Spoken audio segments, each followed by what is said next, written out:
नमस्कार दोस्तों। आज इतिहास के जिस टॉपिक के बारे में हम विचार विमर्श करेंगे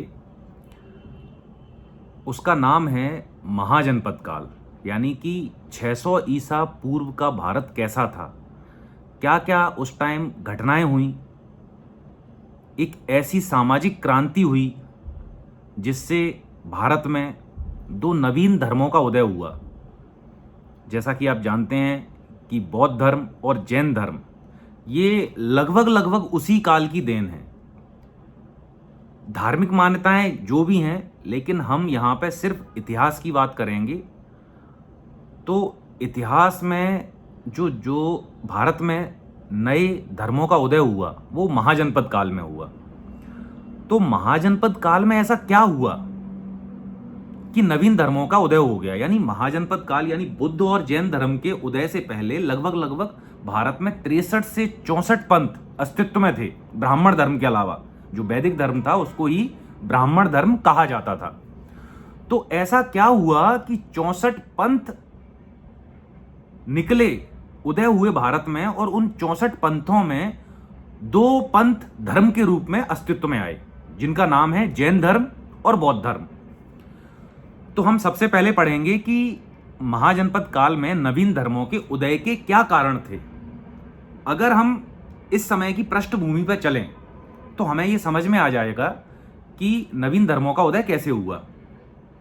तो सबसे पहले जो हम देखते हैं कि जो ब्राह्मण धर्म था, या जो ब्राह्मण धर्म अभी भी है, जिसको हम सनातन धर्म बोल सकते हैं, वैदिक धर्म बोल सकते हैं, तो उसमें वर्ण व्यवस्था ना बड़ी जटिल हो गई थी। जटिल वर्ण व्यवस्था पहला पॉइंट जो हो जाएगा। अब जटिल वर्ण व्यवस्था के कारण क्या हुआ कि पहले तो ये सिस्टम था कि जो जैसा काम करेगा उसका वर्ण उसी हिसाब से चेंज हो जाएगा। लेकिन जब ये वर्ण व्यवस्था पुख्ता हो गई, जटिल हो गई, तो अगर मैं ब्राह्मण के घर में जन्मा तो ब्राह्मण ही रहूंगा आजीवन, काम में कुछ भी करूं। मैं अगर क्षत्रिय के घर में जन्मा और मैं आजीवन क्षत्रिय रहूंगा, मैं कुछ भी काम करूं। मैं अगर शूद्र के घर में जन्मा तो मैं आजीवन शूद्र रहूंगा, चाहे मैं काम कुछ भी करूं। तो इस जटिल वर्ण व्यवस्था ने लोगों के मन में ब्राह्मण धर्म के प्रति एक रोष पैदा किया, एक गुस्सा पैदा करी कि नहीं, ये गलत है यार, ये सिस्टम बदलना चाहिए। फिर हम जब दूसरे पॉइंट पे आते हैं तो वो है कि जो वैश्य थे समाज में, वो बड़े चिंतित थे और अपनी स्थिति में सुधार चाहते थे। अब ऐसा क्यों? क्योंकि वैश्य जो बेसिकली बनिया, जिसको हम अगर बोलचाल की भाषा में बात करें तो जो बनिया थे, वैश्य थे, वो चाहते थे कि जो सूदखोरी का धंधा वो करते थे उसको मान्यता दी जाए, सामाजिक मान्यता दी जाए। क्योंकि जो धर्मसूत्र थे वैदिक साहित्य में, जो धर्मसूत्र थे उसमें सूदखोरी की निंदा की गई थी। अब सूदखोरी की निंदा अब कैसे की जाती होगी उस टाइम पे? ये तो सूदखोर है सर, ये तो सूदखोर है। अब सोचो किसी को, यानी कोई बंदा, जैसे आज जो बैंक काम कर रहे हैं वो क्या कर रहे हैं? सूदखोरी तो कर रहे हैं। वो लोन बांटते हैं और उसके बदले में ब्याज वसूल करते हैं। उस टाइम पे सोचो, वो वैसे जो व्यापार वाणिज्य में वृद्धि करवाना चाहता था, व्यापार वाणिज्य जिसके कारण फल फूल रहा था, उसकी इतनी निंदा की जाए, अरे ये तो सूदखोर है, तो उसके मन में कैसे विचार आएंगे कि नहीं यार, पक्का कुछ सिस्टम में गड़बड़ है और इस सिस्टम को बदलना चाहिए। तो वैसे भी ब्राह्मण धर्म के प्रति उठ खड़े हुए। वो अपनी स्थिति में बदलाव चाहते थे, वो चाहते थे कि समाज में उनकी स्थिति अच्छी हो। और तीसरा पॉइंट जब हम बात करते हैं तो वो है ब्राह्मणों के विशेष अधिकार। ब्राह्मणों ने उस समय इतने कर्मकांड और जीवन के हर पहलू को धर्म से जोड़ दिया और कर्मकांडों से जोड़ दिया कि अगर बच्चा जन्मे तो भोज कराओ, फिर कोई घर में आयोजन करना है तो ब्राह्मणों को भोज कराओ, किसी की मृत्यु है तो ब्राह्मणों को भोज कराओ। 16 संस्कार में जीवनों को बांध दिया गया, तो उन संस्कारों के हिसाब से भिन्न भिन्न यज्ञ होते थे, गैदरिंग होती थी, तो बहुत पैसा खर्च होता था। अब सीधी बात है, अब जब पैसा खर्च होगा और जब आदमी गरीबी में जिएगा उस पैसा खर्च होने के कारण, और वो अनिवार्य था कि भैया करना ही करना है, तो जो गरीब लोग थे उन्होंने कहा यार हम क्यों करें ऐसा, क्यों ना इसमें कुछ परिवर्तन किया जाए कि सामाजिक और आर्थिक रूप से हम अच्छी स्थिति में हो जाएं। फिर चौथा पॉइंट है शूद्र एवं स्त्रियों की स्थिति बड़ी दयनीय हो चुकी थी, क्योंकि शूद्रों को और स्त्रियों को उपनयन और वेद पुराणों के अध्ययन से वंचित कर दिया गया था। यानी सोचिए, आप खुद सोचिए कि आप आज आपसे बोला जाए कि आप पढ़ नहीं सकते, तो आप क्या सोचेंगे? पहला पॉइंट कि हम पढ़ ही नहीं सकते, तो फिर आगे बढ़ ही नहीं सकते। जो पढ़ेगा नहीं तो आगे बढ़ेगा नहीं। तो इसलिए शूद्र और स्त्री ना बड़े कुंठित थे कि कैसे भी करके कुछ हो यार, कुछ ऐसा हो जिससे हमारी स्थिति में सुधार हो, हम भी सामाजिक रूप से और आर्थिक रूप से सशक्त हों। फिर पांचवा पॉइंट आता है कि लोहे का प्रयोग। आपने देखा कि उत्तर वैदिक काल में लोहे का प्रयोग प्रारंभ हो गया था और धीरे धीरे लोग पूरी गंगा घाटी में बसते चले गए। अब बसते चले गए तो लोहे का बहुत प्रयोग हुआ, कुल्हाड़ियां बनाई, औजार बनाए और पूरा जंगल साफ कर दिया। तो उससे क्या हुआ? कृषि भूमि का हुआ विस्तार। अब कृषि भूमि का विस्तार हुआ तो कृषि कार्य करने के लिए चाहिए थे लोग और पशु। चलो लोग तो थे, जितने थे जैसे थे सही थे, लेकिन पशु उस टाइम पे हो रहे थे कम। कम क्यों हो रहे थे? क्योंकि हर यज्ञ में लगती थी पशु की बलि। हर परिवार में कई यज्ञ होते थे और कई पशुओं की बलि दी जाती थी, तो पशुओं की संख्या में भी कमी हो रही थी। अब जब पशु कम हो जाएंगे तो खेतीबाड़ी करने वाला जो निम्न वर्ग था उस टाइम पे, खासकर खेतीबाड़ी वैसे करते थे और शूद्र करते थे, ऐसा नहीं है, ब्राह्मण भी करते थे, क्षत्रिय भी करते थे, लेकिन उनकी स्थिति उनकी जो संख्या थी इनके अनुपात में कम थी, शूद्रों और वैश्यों के अनुपात में। तो उन्होंने कहा यार देखो, हमारे तो पशु भी छीन लिए जा रहे हैं हमसे, तो क्यों ना कुछ ऐसा हो जिससे इस स्थिति में बदलाव हो। तो अगर क्वेश्चन आ गया, मान के चलो कि लोहे के प्रयोग ने किस प्रकार नवीन धर्मों के उदय में सहयोग किया, तो अब आप आंसर लिख सकते हैं। ठीक है। फिर आता है छठवां पॉइंट कि जो ब्राह्मण धर्म था वो बहुत ज्यादा जटिल हो गया था, कर्मकांडी हो गया था, संस्कारों से बंध गया था, लोग परेशान हो गए थे। वो चाह रहे थे कुछ ऐसा सरल धर्म हो कि आराम से, यानी पूजा भी करनी है तो बहुत टीम टाम करने पड़ते थे, ये रखो वो रखो, ये भगवान की पूजा करना है, वो भगवान की पूजा करना है, ऐसा करना है, नदी में जाके नहाना है। फिर ये चीजें ठीक थी, मैं मानता हूं, लेकिन हर आदमी नहीं समझता इन चीजों को ना। अब जो पढ़ा लिखा नहीं है, जिसमें तर्क नहीं है, तो वो कैसे समझेगा? जो इंसान तर्क नहीं कर सकता, क्योंकि अगर उससे पढ़ाई से उसको अगर वंचित कर दिया गया तो उसकी तर्क करने की क्षमता खत्म हो जाती है।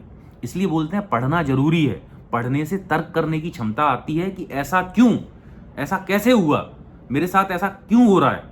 तो इसलिए हमको पढ़ना बहुत जरूरी है।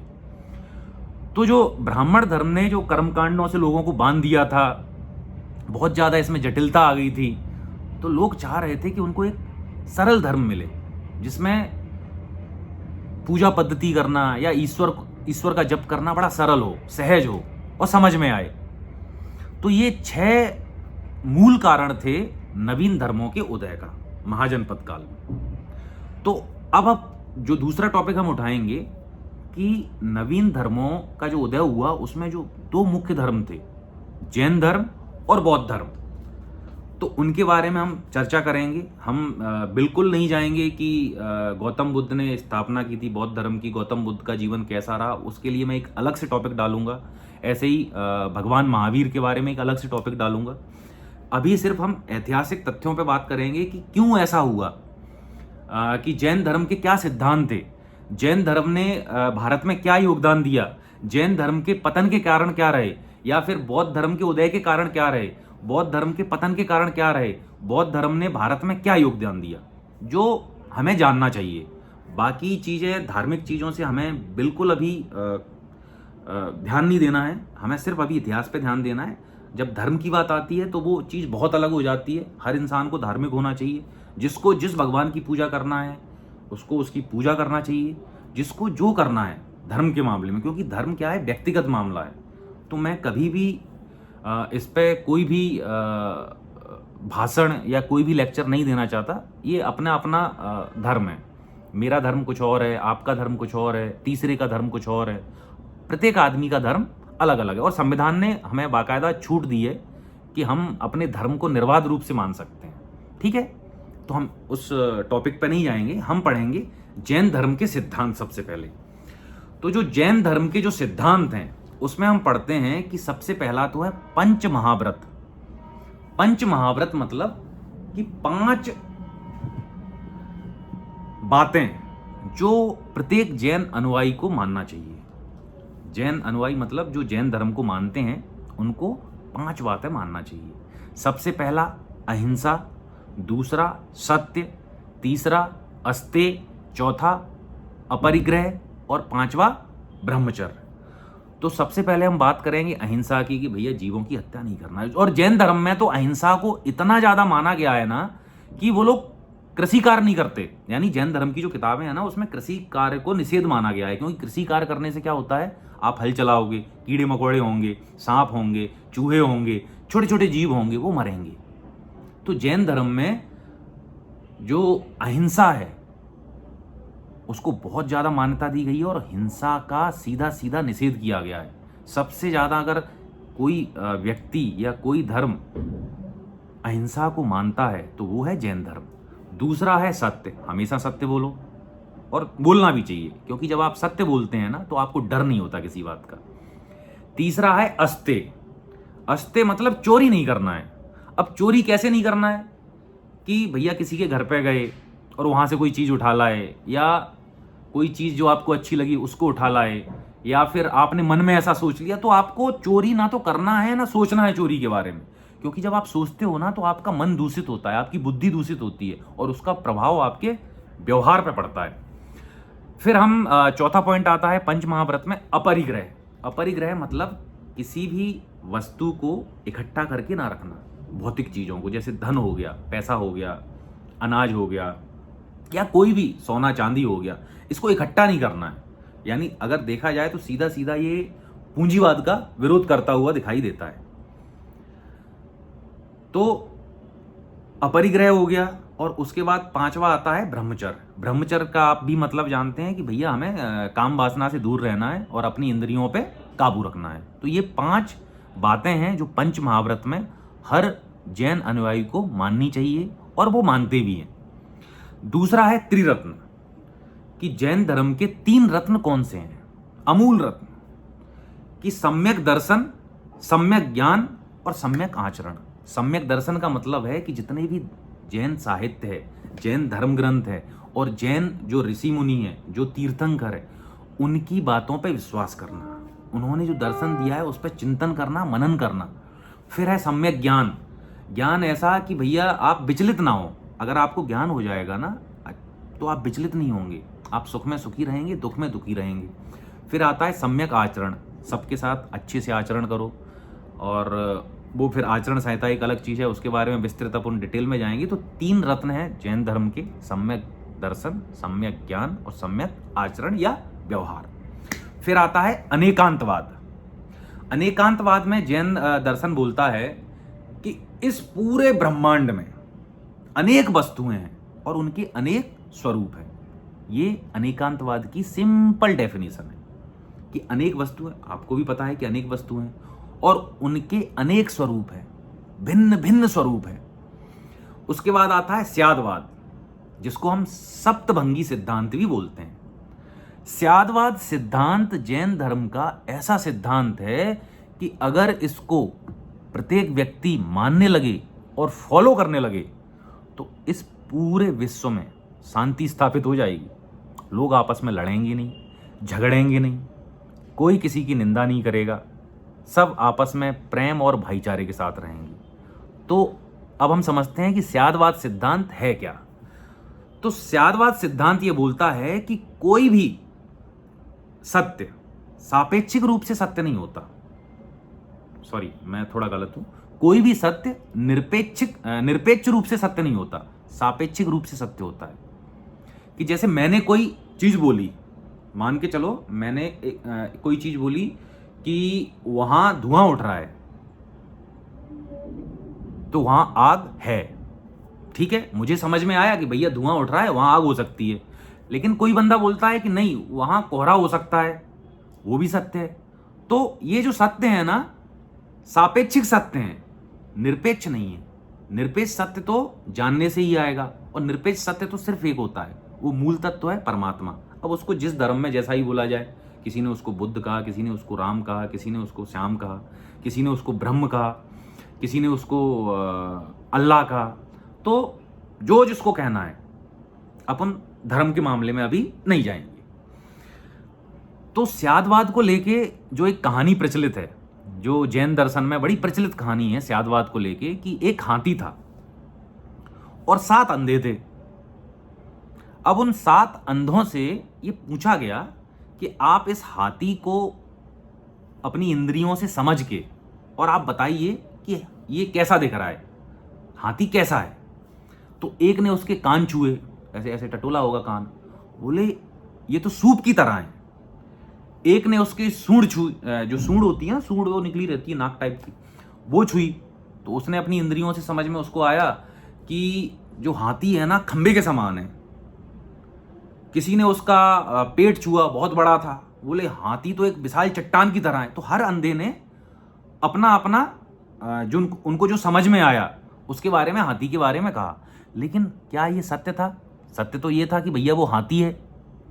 तो जिसको जो समझ में आया उसने वो सत्य बोला। तो सत्य कभी निरपेक्ष नहीं होता, सत्य हमेशा सापेक्ष होता है दुनिया के संबंध में। हम परमात्मा की बात नहीं कर रहे, परम तत्व की बात नहीं कर रहे, हम ये भौतिक तत्व की बात कर रहे हैं। तो भौतिक दुनिया में जो सत्य है ना, वो निरपेक्ष सत्य नहीं होता, वो हमेशा सापेक्षिक सत्य होता है। तो अगर दुनिया इस चीज को फॉलो कर ले तो आप समझ सकते हो ना, दुनिया की सारी समस्याओं का समाधान हो जाएगा। फिर वो स्यादवाद में बताते हैं कि स्यादवाद में कोई सत्य यानी किसी चीज के बारे में अगर आपको वर्णन करना है तो उसका वर्णन ऐसे हो सकता है कि शायद है, शायद नहीं है, शायद है और नहीं है, शायद है और नहीं है किंतु कहा नहीं जा सकता, शायद है किंतु कहा नहीं जा सकता, शायद नहीं है किंतु कहा नहीं जा सकता, शायद है और नहीं है किंतु कहा नहीं जा सकता। तो इस प्रकार से स्यादवाद का जो सिद्धांत है वो हमें बताता है कि सबका अपना अपना सत्य होता है। तो आप कभी ये ना सोचें कि सामने वाले ने हमसे ऐसा बोल दिया तो वही सत्य है, और झगड़ा करने की कोशिश मत करें, अपनी बात को प्रूव करने की कोशिश मत करें। हमेशा विचार विमर्श करें, क्योंकि विचार विमर्श करने से समस्या का समाधान निकलता है। सामने वाले की बातों को सुनें, अच्छे से समझें, और अगर आपको कुछ लगता है कि आप इसमें जोड़ सकते हैं तो आप उसमें जोड़ें। फिर देखें कि समस्याओं का समाधान कितनी जल्दी निकलता है। तो ये हो गया स्यादवाद सिद्धांत। फिर हम देखते हैं कि जैन धर्म का योगदान क्या रहा या उसके भारत में क्या प्रभाव पड़े। तो सबसे पहला तो ये है कि जैन धर्म ने वर्ण व्यवस्था को पूर्ण रूप से स्वीकार नहीं किया, और जब वर्ण व्यवस्था को स्वीकार नहीं किया, वेदों को स्वीकार नहीं किया, तो उससे क्या हुआ कि जैन धर्म के जितने भी लोग जुड़े उनकी जिंदगी बड़ी सरल हो गई, आसान हो गई, क्योंकि कर्मकांड से मुक्त हो गई। अभी की हम बात नहीं कर रहे हैं, हम उस टाइम की बात कर रहे हैं, 600 ईसा पूर्व में उस समय का जो काल था, हम उस समय की बात कर रहे हैं। तो आज के संदर्भ में उसकी तुलना कभी मत करना। जब हम इतिहास पढ़ते हैं ना, तो इतिहास पढ़ते समय इस समय की तुलना उस समय से मत करना, क्योंकि आज आप लोकतंत्र में रहते हो, उस टाइम पे राजतंत्र था, तानाशाही थी। तो आप लोकतंत्र में और राजतंत्र में जब तुलना करेंगे तो आपको कहीं ना कहीं लगेगा कि नहीं, उस टाइम गलत हो रहा था, ये हो रहा था, बट उस टाइम पर लोकतंत्र नहीं था, तो चीजें अलग थी। तो इतना हमें सोचना नहीं है, हमें इतिहास पढ़ना है, और इतिहास उस समय के संदर्भ में पढ़ना है, ना कि इस समय के संदर्भ में। हाँ, इतिहास से हमें यह जानना है कि जो ये वर्तमान चीजें हो रही हैं ना, उनके पीछे कारण क्या रहे। इतिहास हमें यह सिखाता है कि वर्तमान में जो चल रहा है ना, उसके कारण कहीं ना कहीं इतिहास में छुपे होते हैं। तो ये हो गया कि भैया वर्ण व्यवस्था में की जटिलता में कमी आई, वर्ण व्यवस्था की कठोरता में कमी आई, वैदिक कर्मकांडों में कमी आई। उसके बाद प्राकृत और कन्नड़ भाषा का विकास हुआ, क्योंकि जितने भी जैन अनुयायी थे, जितने भी बौद्ध जैन भिक्षु थे, उन्होंने प्राकृत भाषा में अपना साहित्य लेखन किया, प्रवचन दिए। साथ ही साथ जो जैन दक्षिण भारत चले गए थे, उन्होंने वहाँ पे कन्नड़ भाषा के विकास में बड़ा योगदान दिया। तो अगर कोई पूछे कि कन्नड़ भाषा के विकास में सबसे सर्वाधिक योगदान किस धर्म का रहा है, तो वो है जैन धर्म का। उसके बाद हम देखते हैं कि अहिंसा पे बहुत ज़्यादा बल दिया, महाजनी प्रथा को स्वीकृति दी, क्योंकि वैश्य परेशान थे। आपने देखा होगा आज जितने भी जैन हैं वो सब बनिया हैं। बनिया मतलब वो पहले जो भी रहे होंगे, उनके पूर्वज जो भी रहे होंगे, जिस भी वर्ण के रहे होंगे, लेकिन आज के समय में वो बनिया हैं, वो व्यवसाय करते हैं, बड़े शांति से रहते हैं, ज़्यादा उनकी ज़िंदगी इतनी दिखावे वाली नहीं होती, बढ़िया अपनी शांति से काम करते हैं, अपनी ज़िंदगी से मतलब रखते हैं और ज़्यादा वो लड़ाई झगड़े में नहीं पड़ते। उसके बाद क्या हुआ, इससे क्या हुआ कि नैतिकता बढ़ी समाज में।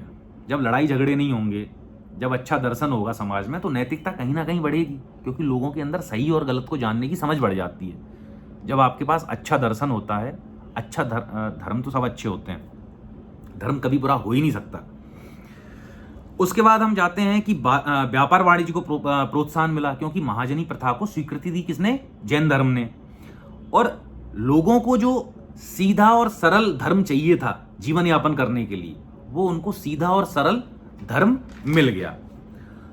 अब हम देखते हैं कि जैन धर्म के पतन के कारण क्या रहे। चलो एक दो पॉइंट और जोड़ लेते हैं कि जैन धर्म को भारतीय संस्कृति की देन नहीं, अपन इसको ऐसे पढ़ेंगे कि जैन धर्म ने भारतीय संस्कृति को क्या दिया, यानी भारतीय संस्कृति में क्या क्या बदलाव हुए।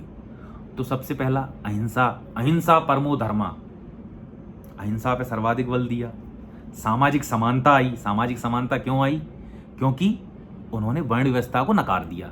उच्च नैतिक जीवन, उच्च नैतिक जीवन पे बल दिया गया, यानी लोगों ने अपने अंदर अच्छे नैतिक मूल्यों को ग्रहण किया, उनका पालन किया कि भैया हिंसा नहीं करनी है, झूठ नहीं बोलना है, चोरी नहीं करनी है, धन को इकट्ठा नहीं करना है। तो इससे क्या होगा, जो सामाजिक नैतिकता है ना, उसका विकास होगा, समाज में नैतिकता बढ़ेगी। उसके बाद हम देखते हैं कन्नड़ वगैरह, राजस्थानी भाषा हो गई, कन्नड़ भाषा हो गई और प्राकृत भाषा हो गई, इसका विकास तो हुआ ही हुआ। इसके साथ साथ हिंदू धर्म में बड़ा सुधार हुआ, क्योंकि जब जैन धर्म बढ़ रहा था या बौद्ध धर्म उस टाइम पे जब बढ़ रहा था, तो उसी समय लगभग 100-200 साल आगे भारत में ब्राह्मण धर्म में सुधार होना चालू हुआ। आप देखेंगे कि जो धर्म सुधार आंदोलन की जो नींव पड़ी थी, वो उसी टाइम पे पड़ी थी। और उससे क्या हुआ कि जो ब्राह्मण धर्म के जो ऋषि मुनि वगैरह होंगे या ब्राह्मण धर्म के जो अनुयायी होंगे, उन्होंने कहा यार कुछ तो कारण है कि लोग हमारा धर्म छोड़ के और जैन धर्म या बौद्ध धर्म को अपना रहे हैं। तो जब लोगों ने इस पर सोचना चालू किया, आत्म आलोचना चालू की, तो उनको समझ में आया कि हाँ, हमारे धर्म में कुछ कमियां हैं, उनमें सुधार किया जाए। तो उन्होंने उसमें सुधार किया। इसलिए बाद में फिर जो ब्राह्मण धर्म है वो बाद में फला फूला, जैन धर्म और बौद्ध धर्म के पतन के बाद।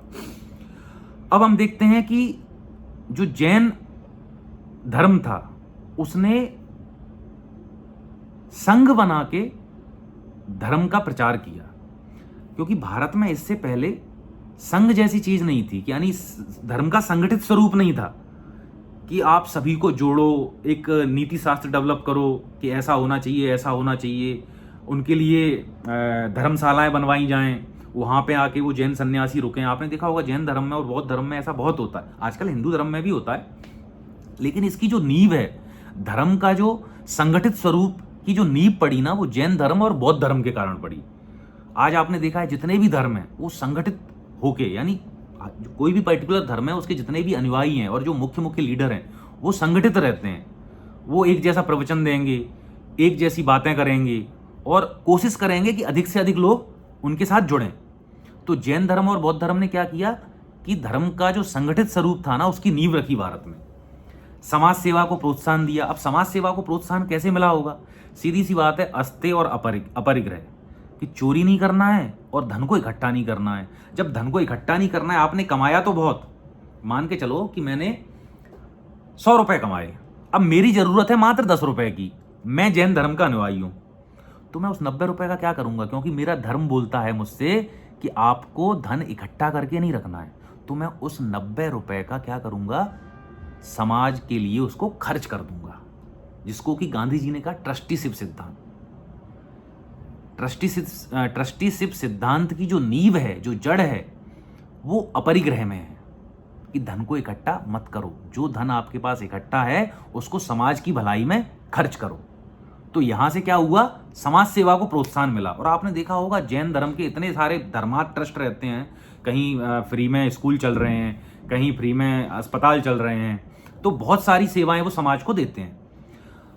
फिर एक और चीज जो भारतीय संस्कृति में कि नारी स्वतंत्रता के विचार का प्रसार हुआ। नारी स्वतंत्रता के विचार का प्रसार ऐसा नहीं है कि नया है, ब्राह्मण धर्म में, वैदिक धर्म में भी नारी बड़ी स्वतंत्र थी, लेकिन कुछ कारण उस टाइम रहे होंगे कि पितृसत्तात्मक जब समाज बना तो नारी पुरुषों के अधीन कर दी गई।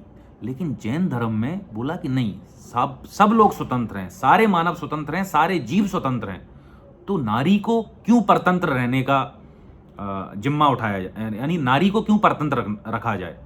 तो नारी स्वतंत्रता का विचार फला फूला। और आप देखना, जैन धर्म के जो अनुयायी हैं उनके घरों में जाना, मेरा एक मित्र है इंदौर में, उनका नाम नहीं लूंगा मैं, उनके घर में मैं जाता हूँ ना, तो मैं फर्स्ट टाइम जब गया तो उनके यहाँ जो बेसिकली उनकी जो वाइफ थी, उनकी जो छोटे भाई की वाइफ थी या मझले भाई की वाइफ थी, तो मुझे लगा ही नहीं कि वो इस घर की बहू हैं, ऐसा लग रहा था इस घर की बेटी हैं।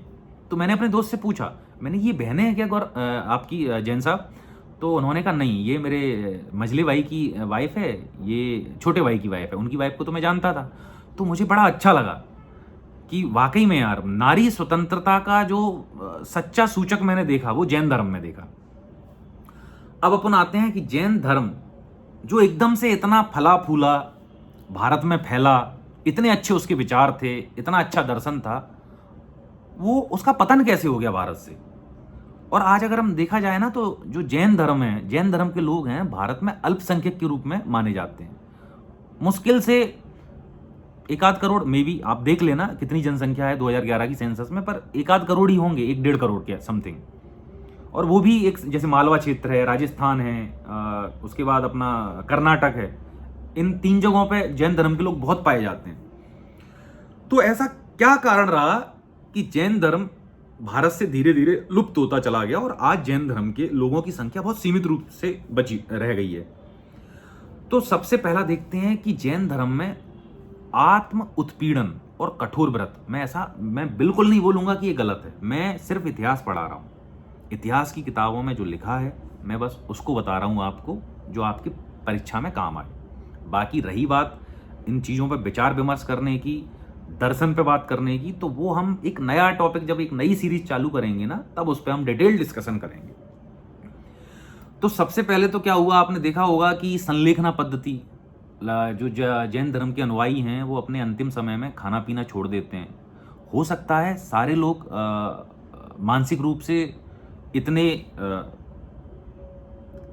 अपने आप को शक्तिशाली नहीं मानते हों, कुछ मानसिक रूप से कमजोर लोग भी होते हैं। तो उन्होंने सोचा होगा यार इतनी कठोरता क्यों, अहिंसा को लेके इतनी कठोरता क्यों, कि हम खेती भी नहीं कर सकते।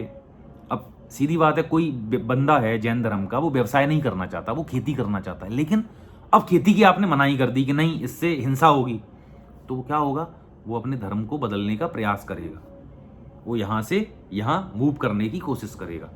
तो आत्म उत्पीड़न और कठोर व्रत, पंच महाव्रत वाकई में बहुत कठोर व्रत है। आप खुद सोचिए कि आप 100 रुपए कमा रहे हो, आप उसमें कितना दान कर सकते हो। आपकी जरूरत सिर्फ 10 रुपए की है। आप कोशिश करोगे कि आने वाले समय के लिए आप धन इकट्ठा करके रखो, बैंक बैलेंस हो आपके पास।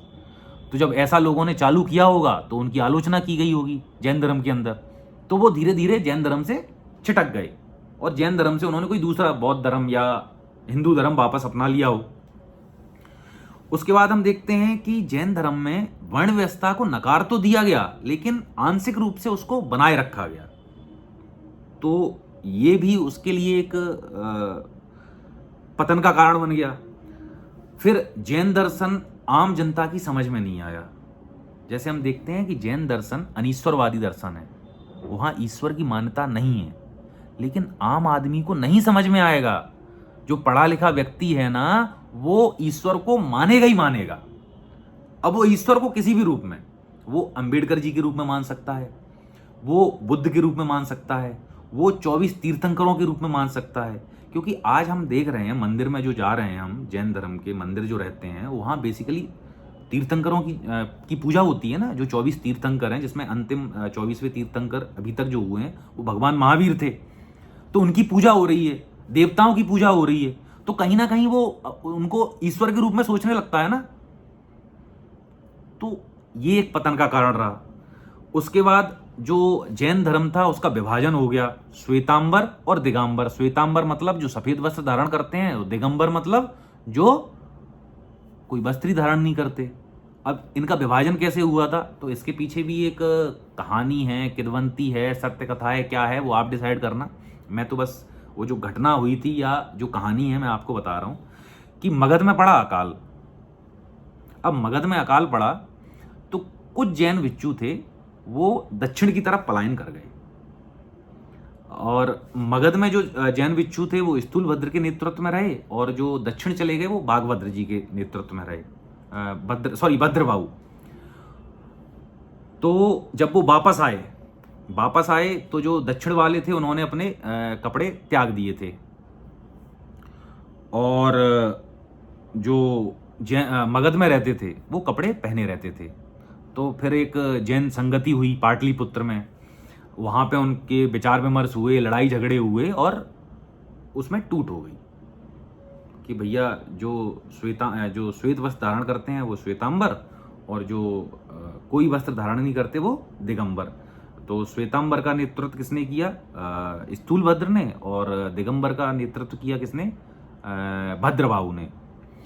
तो ये आप इसको डिटेल में और पढ़ लेना, क्योंकि ये अपने परीक्षा से इतना रिलेटेड चीज़ नहीं है। फिर हम देखते हैं कि जैन धर्म ने बाद में संस्कृत भाषा को अपना लिया। जो जैन साहित्य है वो संस्कृत भाषा में लिखा गया। अब संस्कृत भाषा में लिखा गया, संस्कृत भाषा ऐसी जटिल भाषा की आम जनता उसको नहीं समझ पाई, तो धीरे धीरे लोग जैन धर्म से दूर होते चले गए। साथ ही साथ जैन धर्म ने ब्राह्मण धर्म के कुछ तत्वों को भी आत्मसात कर लिया। आप जैन ऋषियों के, जो जैन धर्म के ऋषि हैं, उनके प्रवचन वगैरह सुनेंगे तो उसमें आप ये जानेंगे, आप समझेंगे कि बहुत हद तक जैन धर्म और जो हिंदू धर्म है वो लगभग समान है। उनकी बातें भी समान हैं और पूजा पद्धति भी लगभग समान है।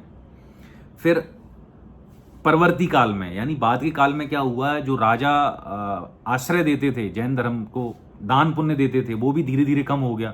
तो सीधी बात है, किसी धर्म के लिए जब दान पुण्य नहीं मिलेगा तो उसका प्रसार कम हो जाएगा, उसके धर्म प्रचारक कम हो जाएंगे, क्योंकि सीधी बात है, पेट तो खाने से ही भरता है और खाने के लिए चाहिए पैसा। जब पैसे नहीं रहेगा और पेट नहीं भरेगा तो आदमी धर्म के बारे में कैसे सोचेगा। हमेशा याद रखना, जब पेट भरा रहता है तभी इंसान दर्शन और धर्म की बातें करता है। तो ये तो हो गया जैन धर्म कि जैन धर्म के सिद्धांत क्या थे, जैन धर्म का भारतीय संस्कृति पे क्या प्रभाव पड़ा, क्या उसने योगदान दिया भारत के लिए, और जैन धर्म कैसे अपने पतन की ओर अग्रसर हुआ और उसका पतन कैसे हुआ। ये सारी चीज़ें हमने डिटेल में पढ़ी। अब कल हम जो टॉपिक पढ़ेंगे वो पढ़ेंगे बौद्ध धर्म के सिद्धांत वगैरह पढ़ेंगे, बौद्ध धर्म के उदय के कारण पढ़ेंगे, बौद्ध धर्म एकदम से कैसे फैल गया, पूरे विश्व में इतना जल्दी से विस्तार किया, फिर बौद्ध धर्म के पतन के कारण क्या रहे, उसके बाद महाजनपद क्या होते हैं, उस बौद्ध काल में कितने महाजनपद थे, उनकी संख्या क्या थी, मुख्य महाजनपद कौन से थे, फिर मगध का उत्कर्ष कैसे हुआ, ये सारी बातें हम कल के क्लास में पढ़ेंगे। तब तक के लिए धन्यवाद। जय हिंद, जय भारत।